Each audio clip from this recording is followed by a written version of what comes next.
All right. Welcome back to the Misfit Nation. Last episode, we got to hear from Kirsten McKenzie and had a great time discussing her writing, work as a customs officer, and of course, our lives. Thanks again for being on, and we look forward to hearing from you in the future. In this episode, we have Cara Achterberg, who is an irrepressible writer, a curious cook, a lazy gardener, a loyal friend, a dog trainer in training, and an occasional cowgirl. She is also a compulsive blogger, a creative writing teacher, an almost famous novelist, and a rescue dog advocate. She will talk your ear off about processed food, growing tomatoes, Virginia wine, shelter dogs, or the puppy she is currently fostering. If you ask about her children, she may brag a bit, as they are certainly worth bragging about. So without further ado, let's get Cara Achterberg on here.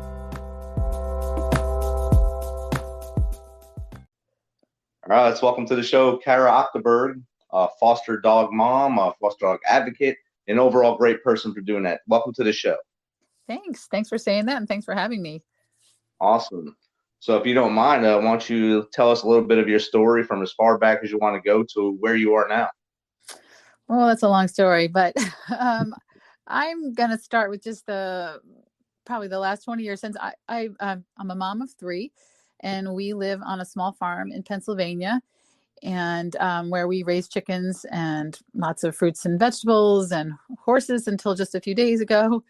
And I started, when I moved up here, I started out working as a freelancer to write about living organically, because that's something I believe really wholeheartedly in. My youngest son was diagnosed with an autoimmune disorder about, 16 years ago, I want to say now. And when that happened, I just started learning a lot about health and they have not sorted out the autoimmune puzzle. So the only thing I felt as a mom I could do to help was to take everything toxic out of our world and give him all the things that he needed to make his body strong. And so that kind of led me down a path of the organic life a little before it became an aisle in the grocery store. So I had to learn how to do all those things. I learned to make cheese and yogurt and and can and grow everything. And we raised chickens, and I wrote about it. And that's kind of how I got started writing. And from there, it just sort of snowballed. I'd always been working on a novel because, that's, I think, every writer's dream, to be a novelist. And right about the time I finally got I signed with a literary agent and got my first book contract, we also started fostering dogs. And that came about because we lost a dog we'd had for 17 years. And so we started doing that. So of course I wrote about it, blogged about it. And my agent said, hey, this would make a great book.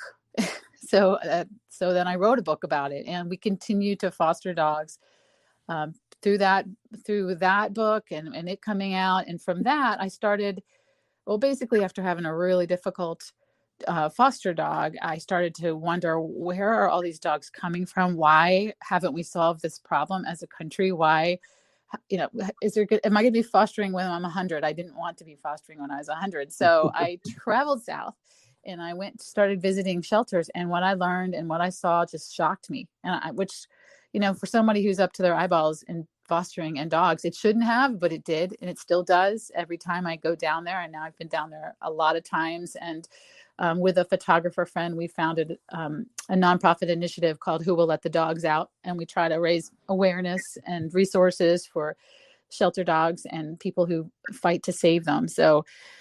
And that's kind of where I am right now. The pandemic sort of stopped us in our tracks a little bit in terms of traveling there, but we're still advocating like crazy. And in fact, we're in the process right now of producing a film about a story in Western Tennessee in the dog pounds. So that's kind of where I am now. Oh, wow. What city in Western Tennessee? It's actually focused in Greenfield, Tennessee. So it's in Western Tennessee, it's a dog pound system, and it's dog pounds like, from when we were kids. Like they hold the dogs for a certain set of, number of days, or as long as the dog catcher feels like taking care of them. And they literally are still called dog catchers in many places out there. And then they have the dogs killed. There's no adoptions. There's no any standard of care. The dogs aren't vaccinated or dewormed or anything. And that fact that goes on in our country, it just blows me away. So what we did was I partnered with a wonderful writer and her newly formed film company called Farnable Films, and I hooked her up with someone we'd met on our travels for Who Will Let the Dogs Out, and then they have been hard at work following her and telling the story of her rescuing 19 dogs in one day, which is a normal day for her in the dog pounds of Western Tennessee. So that the movie's it's a short documentary, and we did a Kickstarter to raise the money for it, and we managed to do it. And so now we're in the process of finalizing the film and getting ready to enter it into festivals. So it's exciting, really exciting. Yeah, it's exciting and shocking that I live in Tennessee and didn't know this was going on. Yeah, that's what a lot of people say in Nashville, because a lot of it, I've been to a lot of the shelters in the areas just outside of Nashville, and when I go, started saying I was 45 minutes outside of Nashville is where I live, and we have animal control here, and one of my largest dog was rescued from there. He was we wanted to get an older dog, so we went there, and he put on a good show, and we got him, big 100-pound lab. So we think he's 6. They think he was 5 when we got him. We think he's 6 now. And then our youngest one, we just got her from a Kentucky shelter just across the border here. Right.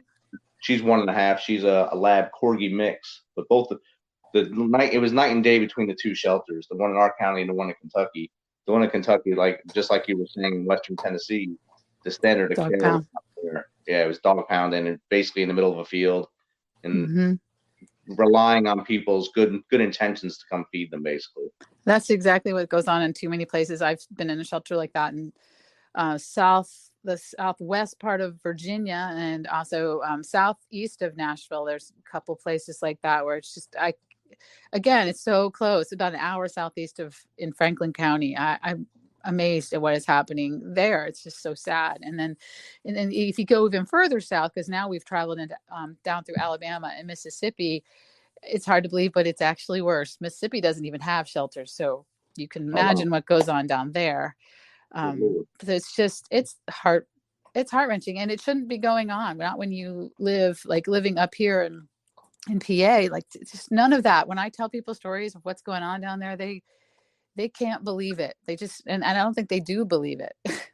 And I didn't until I saw it, which is why we made the film, was because I felt like if people could see what was happening and meet these people, they'd get it. And maybe then we could start to change this situation.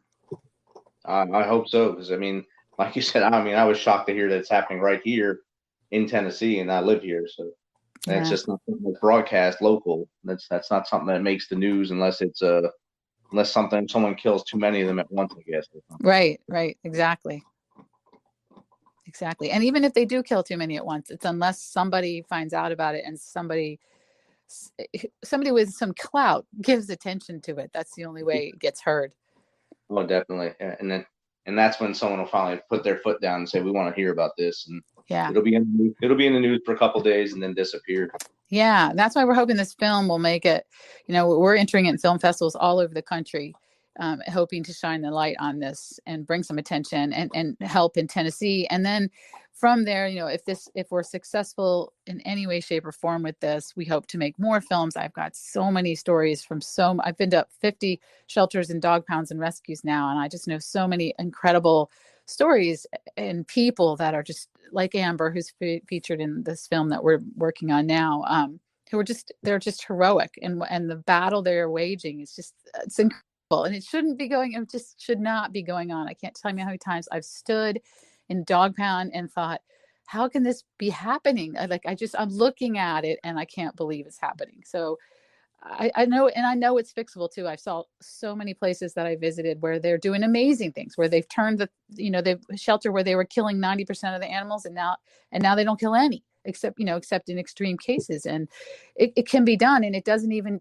take that much. It doesn't, people think it's money. It's not money. It's leadership, and it's a motivation, and it's community involvement. That's all it is. You can fix it. Definitely getting everyone involved, basically gathering the village to save all living things, not just certain living things. Yep, exactly. Do you want to explain what fostering dogs is so others can know what it entails? Sure, sure. I think a lot of people during the pandemic have discovered fostering, which is super exciting. But fostering is taking in an animal for a shelter or a rescue, and caring for it and getting it healthy and preparing it to be adopted. Because when an animal is in a shelter, it's never its true self. Like it's just like if you imagine as a person in prison or in any kind of institution like that, you're not going to be your best self. And some people react to it and handle it fine, and many people struggle. They can become depressed, they can become angry, and animals respond the same way. And so sometimes when you go into a shelter and you see a dog that's like jumping at the gate, or like barking at you frantically, that doesn't tell you anything really about that dog, because you're seeing that dog in its worst possible moment. And when you take a dog out of a shelter and you put it in a foster home where it's with a family and it's living the life it could and should live, then you have a much better chance of meeting that dog as who that dog is, and it has a better chance of getting a home. So fostering, it saves a lot of lives, and it also helps shelters that are overloaded and don't have the resources or enough kennels. A lot of places they'll call it economic euthanasia, or killing for space, and that's when they don't have enough resources to care for the number of dogs, and so they have no choice but to euthanize the dogs. And fostering can fix that, because if you've got foster homes, you can move dogs out of the shelter and open up space for other dogs to come into the shelter. Okay. So you mentioned you went to a lot of our southern shelters. Mm-hmm. Why do you believe there's so many dogs in these shelters down here? I've got a lot of theories on that. I ask that question every time I get to interview a shelter director or an animal control officer. Some of it is culture. It's just a culture of seeing the animals differently. A lot of animals, dogs live outside in the South, and that's common, very, very common. And people will have what's called a yard dog, and that's just a dog that hangs around and is not spayed or neutered. And so consequently, you end up with a lot of puppies that were not planned. And there's also, there was an animal control officer actually in Kentucky who explained to me that he said, in the South, especially, and in rural areas all over the country, people had always for generations just let their dogs run loose. And then what happened was, we all, it's encroached by like new stores and neighborhoods and like in everything. And those spaces get smaller, but these animals are still running loose. So now you've got animals, unneutered, unspayed, running into problems, like, causing a problem with running loose in a neighborhood or whatever. So he feels like what he felt was that a lot of dogs ended up in the shelter because of that. There were suddenly conflicts that would never have been there if they were still just roaming loose in those open spaces. I think the other really, really big reason, probably the biggest reason, is there is not a lot of access to affordable veterinary surgeries for like spay and neuter. There's just not a lot of access, and even when there is, that people can't afford it. So, or the price is too high. But then I look at it from a vet's point, and I've been told this because I've also talked to a lot of vets down there. Why would a vet set up shop in a rural county in the South where people may or may not want to take, or more than likely don't want to take their animal to the vet for like just heartworm medicine or a checkup, or just the stuff that they make their money on, when they've got these huge vet school bills to pay. It just doesn't make sense. Like, why would you set up shop there? So then you end up with a chronic problem of not enough veterinarians in an area where we need more surgeries, not fewer spay and neuter surgeries. So it's a combination of things. It's vet care access, it's attitudes, it's culture. But again, I say all that, but I've also seen in places, very rural places. There's a wonderful one right outside, probably not far from you, outside of Nashville, where they are in a very rural area and they don't have a lot of money, and they have managed to turn that shelter around. And it's simply due to the leadership, making a decision. We're not going to kill these animals. We're going to find solutions, and partnering with rescues in the north, and developing relationships with veterinarians, and having volunteers willing to transport and help. So there are solutions. You just have to want to find them. Right. And accept that those solutions will work. Even though if you even try them, they have worked somewhere else. The success is shown. You just have to accept that success can happen where you are. Right. Exactly. When we adopted Ziva, she was heartworm positive, and that's how they actually had her listed on their shelter page, on the town page, heartworm positive, and they had a picture of her with there's a rope tied around her neck that they couldn't untie that had a ball on it. Oh, geez. That's how she was dumped there. So I just drove out there, and my wife said, "Go check her out," because she wanted a girl since we had 3 boys. I went out there, and as soon as I seen her, I said, "We'll take her." She said, "You're not going to touch her or anything?" I said, "No, she needs help. I'm going to take her." They said, "Okay, we'll waive the adoption fee because she has heartworm." I said, "Okay," but I still gave him a donation, and then I took her to my vet, and she's on the heartworm thing now. This is she'll have her second major treatment for that next week, I think.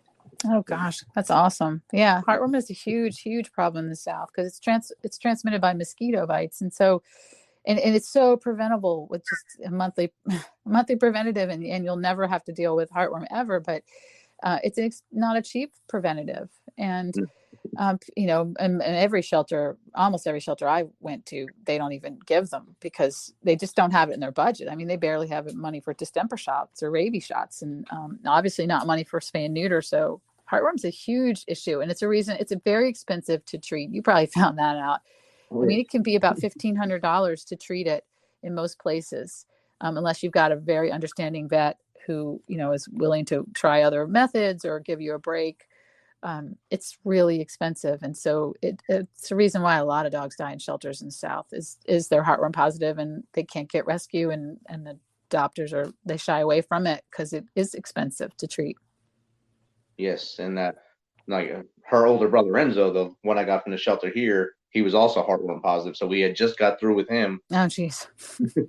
and then she comes in. I don't know how much more of this I can take, but we still took care of her, and she fit right in, beats up her brothers. She doesn't understand she's supposed to slow down because of it, but right. It's hard. That's the hard part. Like Enzo, he was an older lab, so as soon as he took his medicine, he'd lay down and go to sleep. She doesn't do that. Yeah. Well, the girls are always in charge, it seems like, with the dogs. I call her boss baby here. That's awesome. We talked about. She had 3 books now or 2 books? I have actually 4 novels. I have 4 novels and 2 dog books. So the dog books are kind of they sort of take over my world. But I did finally I did 2 dog books, and I had a novel come out this past January that I've been working on for a long time, because that was originally supposed to be how it was supposed to be your main job was supposed to be the book. Yeah, I'm a writer, and I've kind of given up the freelancing, other than writing a lot of stuff about dogs, but I generally don't get paid for that. And I do still blog in several places, but so the dog books they're a mission. I'm really hoping I can write myself out of a job, that this story won't be something I have to keep telling over and over again for the next 20 years. And I do think we're we've come so far as a country in solving this problem. It's just now we have these all the small places, the places that aren't showing up on the radar, and the hardest places to fix the problem. We've kind of tackled the easy places. So, but I do believe it'll happen, and eventually I won't have to write about it anymore. I hope so too. Hopefully we can write the story away, and maybe people will wake up and realize, if I get a dog, it's not just a pretty thing to have for a couple months and let it go. Yeah. I like your picture of Otis there. It looks like a pretty cool dog. He's awesome. We love him. He's from Western Tennessee, and actually he's in the movie. His litter's in the movie. Okay. Looks like he's posing for the picture. That's great. Yeah. He's cool. I'm hoping to take him. We're going to start screening the film in the fall. Hopefully for any organization that will pay our travel to come, we're going to come and we'll show it for free, and let people sell tickets or do whatever they want to do. As long as after it's over, we can have a conversation about rescue in their area and what they can do. And I'm hoping to take him with me, hoping he can go, because he loves people. He can be our little spokes dog and go with us to screen the movie all over the country. That's our dream. Yeah, that'd be great. He looks like a good salesman, so it'd be good. So how would people get in touch with you to maybe book you to come screen your movie and then talk about shelters and such? Well, anybody can reach out via my website, carawrites.com. Cara.com, and Cara's with a C. And so there's lots of contact information there. There's information about the film there. There's information about all my books, all my blogs, everything there. And I'm always happy to hear from anybody via that. You can also find me on Facebook. I'm there as Cara Sue Achterberg. And through the blogs, I have contact buttons everywhere because I want to talk about this any chance I get. And the team that's working on the film, we're still trying to, come up with a plan, and we hope to put together some kind of package that we can then use to send out to people to be like, here's how we want this to work, and here's what the film is about, and here's what we need from you. And then one of the 5. All right, so we're talking about getting in touch with you and what's the best ways. And you said a number of the team will get back with whoever contacts pretty quickly. Yeah. It's just reach out. I mean, we won't be ready to go out with it probably until fall. We're still doing, I'm just trying to I hope it'll be sooner than that. One of the other reasons that we're kind of hesitating is we want to make sure the world is completely open and that people will feel safe to come out and see it. And, because we just want to reach the widest audience possible. So if people just reach out to me through my website, carawrites.com, and then I will, find a way to bring this film to anybody who wants to see it. Awesome. I can tell you, we'll be open here probably next month. I think they're opening movie theaters here. So great. And Nashville actually opened up a couple weeks ago. Finally, they were the last major city here to open. Our city never really closed. It just did a lot of safety things, but we stayed open throughout the whole thing. Right. But I mean, it's been different for every state, every city in the States has been different throughout this whole thing, and just being, I guess, resilient throughout it and keeping a good mindset helps to get through it. Yep, absolutely. So if someone was thinking about starting an advocacy for fostering or becoming a foster, what would you tell them? I would say the first thing to do is to reach out to your local shelter and find out what the situation is, ask a lot of questions, and volunteer and get involved locally to begin with. And many shelters have foster programs now. If they don't have a foster program, then I would say it's something to talk to them about, talk to their board, talk to their director, talk to their volunteer coordinator about the possibilities of adding a foster program. Anybody in shelter care knows the benefits of it, knows that it's the best situation for any animal, dog or cat. Mostly dogs. Cats can kind of handle the community setting. So just reaching out through your local, and then if you get nowhere with your local shelter, and I know that's the case in some places, there are rescue groups all over. Like the one that I'm involved with is in Virginia, Maryland, DC, and South Central Pennsylvania, and I think it's a little into Delaware these days. And so they're an organization that they're multi-state and are always looking for fosters. And I know there's lots like them all over the country. So if you make no headway with your local shelter, then finding a rescue would be the next step. Okay, that's good advice. And how about if someone wants to get into becoming a writer, what advice would you give them? So writing, I would say, think about why you write first, and write what you're passionate about, write from your heart, and write every day because it's really difficult to get what you believe in and what you care about out of your head onto paper in a way that other people can understand it. And I think many times people try too hard to try to make it sound some way that they imagine is going to be what people want. And it's better just to write straight from your heart, just raw and real and authentic. And that's what resonates with readers. And that's when you're going to have an impact. The publishing piece is tricky. It's really hard. It's a hard industry to get into. Actually, I say it's the hardest, and it's also easy. I mean, anyone can self-publish, but to actually get published traditionally through a publisher, it's work. It just takes a lot of dedication and takes discipline and time and the willingness to just work hard all the time, constantly. I mean, constantly reading, constantly writing. It's a job before it's even a job that you ever make any money at. Okay. Yeah. And so hard work and dedication. We'll help Like you everything. put in the effort to get to your goal, your end state, whether Right. it's being a top tier author next to Stephen King, or just to get your voice out there so someone is appreciating your work. Exactly. Well, Cara, I'm sorry for all the technical difficulties. Thanks for being on today, and thanks for taking some of your time this morning to hang out with me here.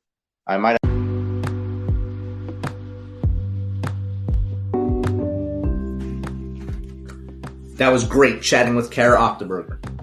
She was great to chat with, and her work is truly amazing. We look forward to getting her on again to see how many more dogs she has rescued. Having 4 rescues in the house, and knowing that many of the shelters near us are not doing right by the animals was a shocker. I guess we must visit more of them to check out what is happening, or even get the media or government involved. So you know how we do this. Thanks for taking some of your time to spend with us on the Misfit Nation.